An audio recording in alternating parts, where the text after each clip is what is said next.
Former Speaker Kevin McCarthy said in an interview Wednesday that he would advise former President Trump pick 2024 presidential candidate Nikki Haley as his running mate.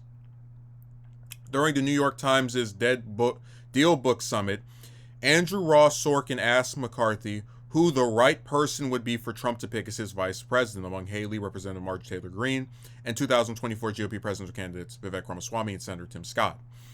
If I was a political person and I was going to advise somebody, you're going to pick the vice president that's about addition, not subtraction. So you're not going to pick somebody that already equates to you, McCarthy responded.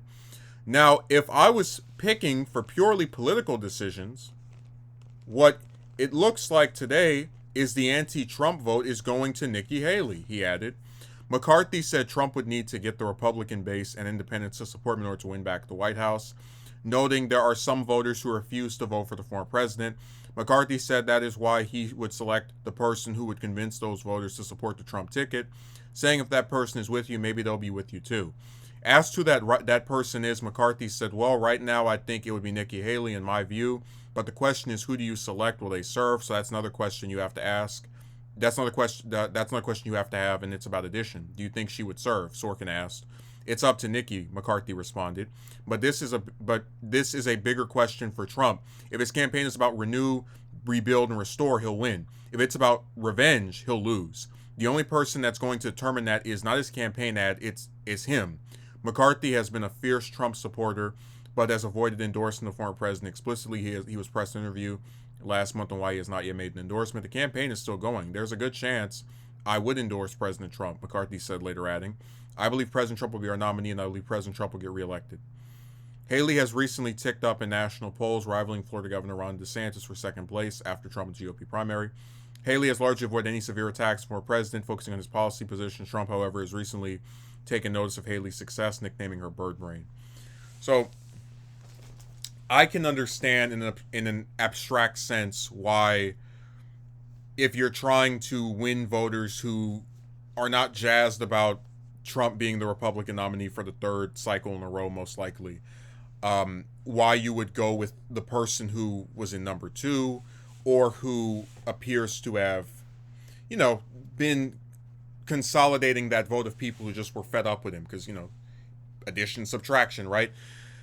But what I don't think he understands is that Trump is going to have no problem getting, I'm going to say 95% of Republican voters to back him. He is more well-liked by them than even Lincoln, as one poll showed, which is insane, but I digress. But when you're talking about independents, that, I think, is going to be the fatal flaw and crippling blow of his campaign if he ends up being the nominee. I think a lot of independents saw what happened during 2020, and they were not at all impressed by that or his lack of ability to be accountable for the lies that he spread for 2 months that led up to it. And I guess when we're talking about the people that were picked there, so it doesn't make sense from McCarthy's perspective to pick Ramaswamy or Greene, because those are people who are already heavily for Trump. Much of their rhetoric has to do with praising him incessantly. He would be adding nothing by adding either of those two, even if some people who are voting might like Ramaswamy personally, whatever. They just wouldn't really serve to pick up people who already don't like Trump or on the fence about Trump. It wouldn't work out. Tim Scott, he's not picking, period. That guy wouldn't even come anywhere near his list. They have hardly any interactions, and Scott is just not really a charismatic figure, like, at all. So yeah, he wouldn't make it. Haley, if she hadn't have run this time, and it just stuck to kind of like being a neutral figure who, didn't criticize Trump after the January 6th attack on the Capitol, I think she would have a good chance of being his VP, because she's not running for anything else at this point. If she loses this campaign, that's probably it for her career. Maybe she runs again for president at some point. I don't think she's going to run for another term as governor or senator or any other, office. So she would make the most sense from the standpoint of her and Trump are both seemingly without any other direction of where their career would go.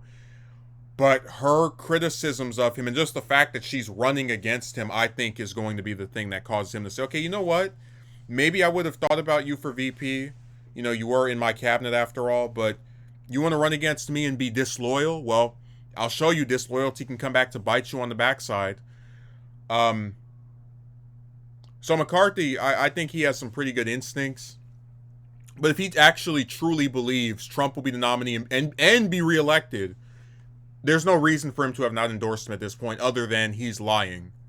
Because if I was, for example, thoroughly convinced, you know, the person that was the last, whoever the front runner was for a presidential race, they're going to win the primary and be elected in the general election. Okay, so I'm going to endorse them.